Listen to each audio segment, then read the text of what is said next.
Hello everybody and welcome back to Noia Dev, the series that aims to prove that one developer can create a successful MMO RPG. My name is Dane and this week we're going to be going over some artwork, some NPCs, and quests. Let's get into this.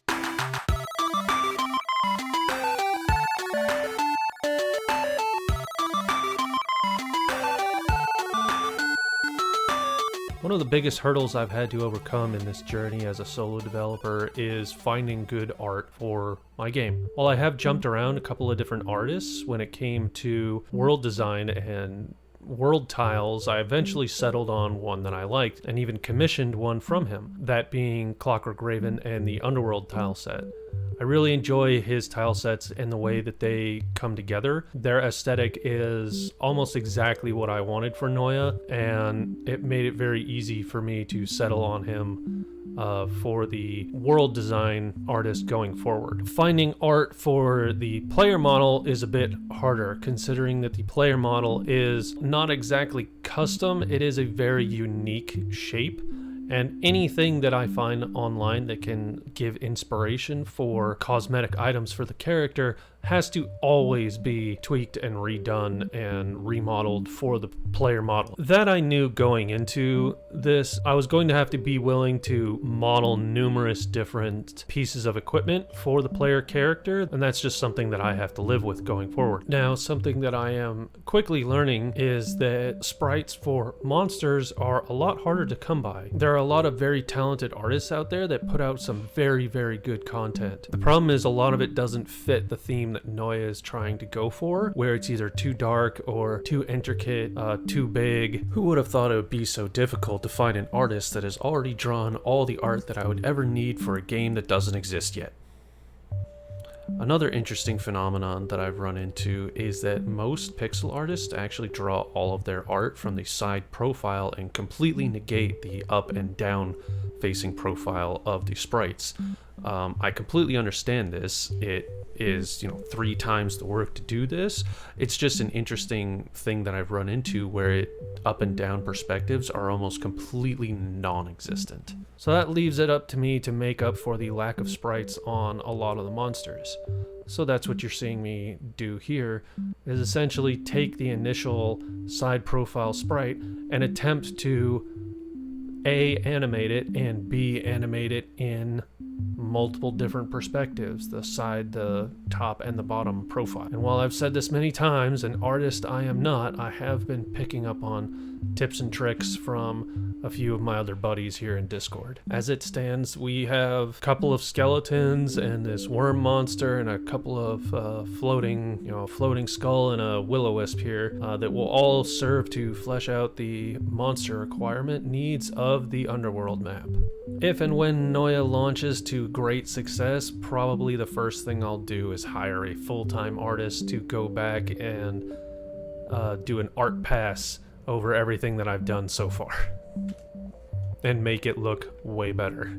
Building off of last week's video in regards to the interactable objects and how they are good for NPC use, we now actually have our first couple of NPCs.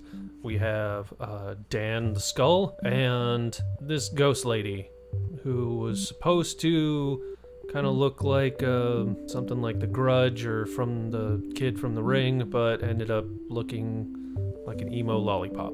And this is a side effect of the player character profile that I have chosen. At this point, I have to decide whether I want NPCs to look like the player or if they should have their own look. But regardless, Dan here is going to be the first NPC that you come across, and he's going to be the NPC that teaches the player about the ins and outs of the dialogue system, the quest system, as well as he will be there to nudge the player into discovering how highlightable objects function, as well as getting the player their first set of gear. Moving down through the swamp, there will be this tree here that will give an introductory quest to combat. There will be some minor monsters down here in the swamp that will not be aggro by default, so the player can take their time and set up and beat them up at their own pace. And then past the swamp will be the NPC camp down here, where they will meet the Ghost Girl, as well as a couple other NPCs that I don't have yet. The Ghost Girl's questline will essentially give the player their first hairpiece. They will have a range of different hair pieces to select from, as well as teach them how to use the armor die system, so if they want to recolor their hair, they can do so. The rest of the underworld map will see the player go either return back to the swamp to accomplish a few extra tasks, or journey towards the beach area and battle some more difficult monsters. It will teach them about proximity-based aggro, where you don't want to get too close to a monster you're not ready to fight yet. It will ultimately lead the player up to the poison pools area here, where they will discover what environmental hazards are. The poison pools are not good to step in, and it will also introduce them to their first ranged monster, the worm here, that will be able to spit acid balls at them from a distance.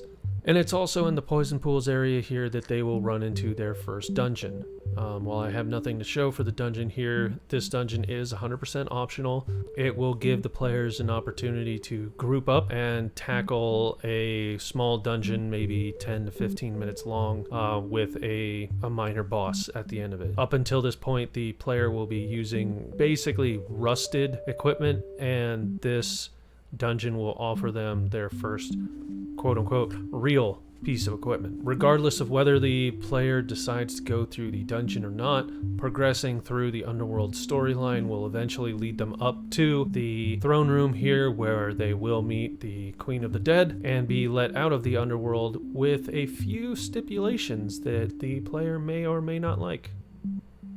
So we'll see. That's all for this week. If this series intrigues you, I would encourage you to like, comment, and subscribe. It helps me out a bunch. The channel is growing. If the channel grows, then the player base grows, and if the player base grows, then that just drives me to even more to build this game. And if you haven't yet already, go ahead and join the Discord. Link is down below. There's a lot of good conversation that happens there that also serves to drive the development of Noia. So, thanks for watching. We'll see y'all next time.